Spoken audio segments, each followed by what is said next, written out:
Hello student, good morning.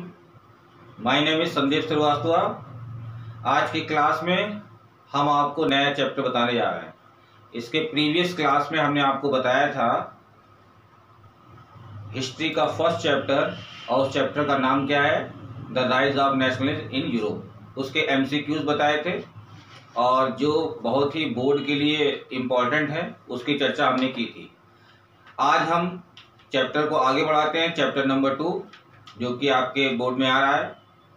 Syllabus तो खत्म ही हो गया है, एमसीक्यू आ ही रहे हैं 20। उसके लिए चैप्टर 2 पढ़ेंगे और चैप्टर 2 का नेम क्या है बच्चों, सभी को मालूम होगा, नेशनलिज्म इन इंडिया।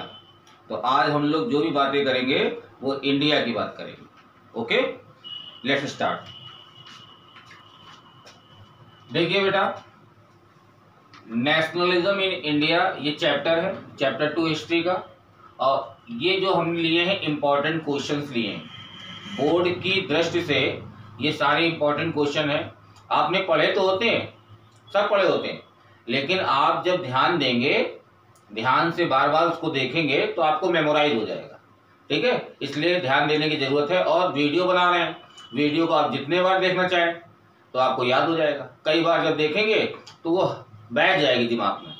ठीक है, चलिए, लिखा हुआ है हु वर द सनातनीज। क्या लिखा है, हु वर द सनातनीज, और इसमें ऑप्शन दिए हुए हैं सैंड, दलित, लेबर और हाई कास्ट हिंदूज। तो इसका आंसर जानते हैं क्या होगा? इसका आंसर सही होगा high cast Hindus.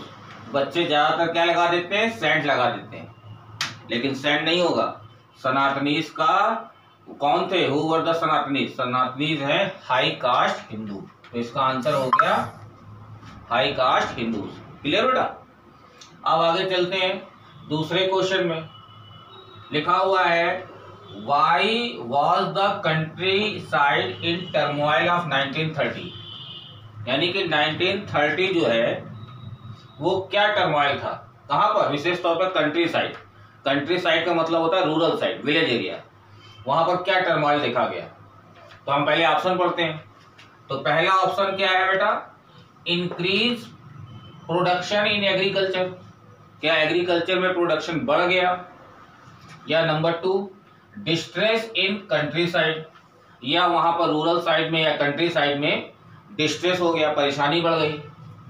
Decrease production in agriculture, या एग्रीकल्चर के प्रोडक्शन में डिक्रीज हो गया। या वर्ल्ड वाइड इकोनॉमिक डिप्रेशन। ये तो होगा नहीं खैर, क्योंकि वर्ल्ड वाइड इकोनॉमिक डिप्रेशन जो आया था विश्व के इतिहास में, महामंदी जो आई थी वो 1929 को आया था, लेकिन उसका असर यहाँ देखा गया। तो आप लोग कह देंगे क्या आंसर होगा, डिक्रीज प्रोडक्शन इन एग्रीकल्चर। तो इसका आंसर क्या है, डिक्रीज प्रोडक्शन इन एग्रीकल्चर।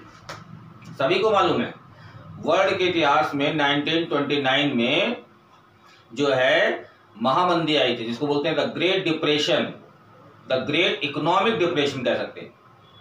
तो जिसके कारण उसका असर जो है 1930 में हमारे देश में क्या देखा गया, डिक्रीज प्रोडक्शन इन एग्रीकल्चर देखा गया। याद रखना, ठीक है।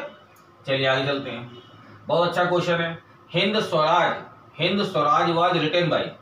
ये जो हिंद स्वराज है किसके द्वारा लिखा गया? ठीक है, तो क्या वो अबुल कलाम आजाद थे, या महात्मा गांधी थे, या सरदार पटेल थे, या सुभाष चंद्र बोस थे? तो इसका तो आंसर बहुत ही सरल है, आप लोग तो जान ही गए होंगे। इसका आंसर क्या होगा, हिंद स्वराज लिखी थी, नाम से ही लग रहा है हिंद, महात्मा गांधी। कौन है, महात्मा गांधी। इसके सही आंसर है महात्मा गांधी। नेक्स्ट क्वेश्चन है why did the Indian oppose the Rowlatt Act. यानी कि इंडिया के लोगों ने क्यों इसका विरोध जताया? किसका? ये जो कानून बना था द रॉलेट एक्ट 1919 में, जो 1919 में जो रॉलेट एक्ट बना था उसका विरोध क्यों किया गया? ऑप्शन पढ़ते हैं। It introduce the salt law. क्या इसने इंट्रोड्यूस किया था सॉल्ट लॉ, नमक कानून? It increase the taxes on land, या इसने लैंड पर टैक्सेस बढ़ा दिए थे? या it gave the British the power to arrest and detain a person without a trial, या इसने ब्रिटिशर्स को वो पावर दे दी थी किसी को भी, किसी इंडियन को अरेस्ट किया जा सकता है और उसको डिटेन कर सकते हैं, जेल में डाल सकते हैं पर्सन को, और बिना कोई मुकदमे के, बिना कोई ट्रायल के। तो ये वाला होगा। या it put a ban on the Congress party, या रॉलेट एक्ट के तहत कांग्रेस पार्टी में बैन लगा दिया गया। तो इसका आंसर बहुत ही सिंपल है, सरल है। इसका आंसर सी होगा। याद रखिएगा, ये रॉलेट एक्ट के अंतर्गत जो है ब्रिटिश पावर ज्यादा मिल गई थी। उसने ऐसा कानून बनाया जिसके तहत किसी भी भारतीय को बिना मुकदमा चलाए जेल में डाला जा सकता है 2 सालों। ठीक है, आगे क्या है, और ये भी आपको याद रखना है, रॉलेट एक्ट कब पास हुआ था? 1919 में। कब पास हुआ था? 1919 में। और आपको एक घटना भी याद आ रही होगी, कहाँ की बताओ? हाँ, अमृतसर, जलियांवाला मैस्कर। तो 1919 में जलियांवाला मैस्कर भी हुआ था। हाँ, जिसमें जनरल डायर ने गोली चलवा दी थी, जिसमें काफी लोग मारे गए थे। तो ये 1919 उससे भी आप जोड़ लीजिएगा। ठीक है, चलिए फिर अगला क्वेश्चन है, which of the following resolution was adopted at the Lahore Congress session in December 1929? कौन सा रेजोल्यूशन यानी निर्णय, कौन सा संकल्प एडॉप्ट किया गया लाहौर कांग्रेस के सेशन में, और कब? दिसंबर 1929 को। आपको मालूम है ना 1929 को लाहौर सेशन हुआ था, जिसके मुखिया कौन थे? जवाहरलाल नेहरू थे। हाँ, उसमें कौन सा रेजोल्यूशन लिया गया? क्या सिविल डिसओबीडियंस का लिया गया, या पूर्ण स्वराज का, या नॉन कोऑपरेशन का, या खिलाफत का? तो हम आपको बता देना चाहते हैं 1929 को जो रिजोल्यूशन लिया गया था वो पूर्ण स्वराज का। उस मीटिंग में तय किया गया अब हमें पूर्ण स्वराज चाहिए। ठीक है, तो इसका आंसर बेटा क्या हो जाएगा? पूर्ण स्वराज। क्लियर हो गया? आगे चलते हैं, लास्ट क्वेश्चन। ये लास्ट क्वेश्चन दिया है, the Muslim league was started by, हालांकि इसके भी 4 ऑप्शन है, अब हमने आंसर दे दिए। तो मुस्लिम लीग जो पार्टी थी, या मुस्लिम लीग वॉज स्टार्टेड, किसके द्वारा स्टार्ट किया गया? याद रखिएगा, बहुत इंपॉर्टेंट है, ये नाम है मोहम्मद अली जिन्ना। तो मोहम्मद अली जिन्ना के द्वारा जो है मुस्लिम लीग को स्टार्ट किया गया था, और इनका बहुत रोल है भारत के नेशनलिज्म इन इंडिया में, इसका बड़ा रोल है। आपको याद होना चाहिए, खिलाफत मूवमेंट जब शुरू हुआ था तो गांधी जी को लगा कि बिना मुस्लिम समाज के, बिना मुस्लिम कम्युनिटी को अपने में लाए हमारा मकसद पूरा नहीं होने वाला।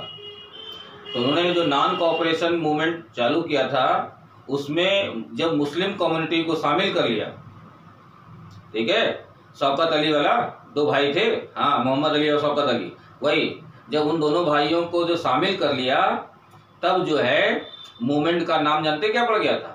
खिलाफत नॉन कोऑपरेशन मूवमेंट। इससे स्पष्ट हो जाता है खिलाफत नॉन कोऑपरेशन मूवमेंट में मुस्लिम कम्युनिटी को भी शामिल किया गया, और इसलिए शामिल किया गया ताकि ब्रिटिशर्स पर इम्पैक्ट पड़े, हमारी बात का जो है प्रभाव पड़े, और वो पड़ा भी। ठीक है, चलिए नेक्स्ट क्वेश्चन क्या है। अब हमने MCQ टाइप नहीं, अब 1 वर्ड एक्सप्लेनेशन वाले, छोटे से हैं एक्सप्लेनेशन वाले। अब इसको समझिए, हु वाज बाबा रामचंद्र। जिसने नहीं पढ़ा होता चैप्टर उसको नया लगता है, लेकिन आप लोगों ने तो पढ़ा है, तो अच्छे बच्चे हो, पढ़ने वाले बच्चे हो, तो आप जान गए होंगे बाबा रामचंद्र कौन थे। चलो हम बता देते हैं, आप कह रहे ही वॉज सन्यासी। ये क्या है? सन्यासी थे। And had been an indentured labour in Fiji. और फिजी में क्या बन के गए थे? Indentured labour. ठीक है, इंडेंचर्ड लेबर जानते हैं ना, बंधुआ मजदूर। हाँ, हमारे देश से कई देशों में जब अंग्रेज यहाँ शासन करते थे, तो हमारे देश से जो है तमिलनाडु से, बिहार से, उत्तर प्रदेश से, समझे, इन स्टेट से इंडेंचर्ड लेबर को बाहर भेजा जाता था, और वहां पर माइंस में, प्लांटेशन में काम कराया जाता था एज ए इंडेंचर्ड लेबर। वही बात कर रहे हैं। तो ये सन्यासी के साथ साथ इंडेंचर्ड लेबर थे। कहाँ? फिजी। फिजी एक कंटिनेंट है, ठीक है। और ही लेड द पीजेंट्स इन अवध। और इन्होंने किसानों का जो है नेतृत्व किया था। कहाँ? अवध में। और अवध जानते ही आप, ठीक है, हाँ, वही अवध। अब आता है अगला question, which act did not permit plantation workers to leave the tea gardens without permission. वो कौन सा कानून है, वो कौन सा एक्ट है जिसके कारण प्लांटेशन में जो काम करने वाले वर्कर्स थे बिना परमिशन के वो बाग को यानी गार्डन को छोड़कर नहीं जा सकते थे। वो एक्ट बना दिया गया था। कौन सा एक्ट था? Inland immigration act of 1859। याद रहेगा, याद रखिएगा, इनलैंड इमिग्रेशन एक्ट ऑफ 1859 जो है, जिसके इस एक्ट के तहत वर्कर्स जो है बिना परमिशन के जा नहीं सकते।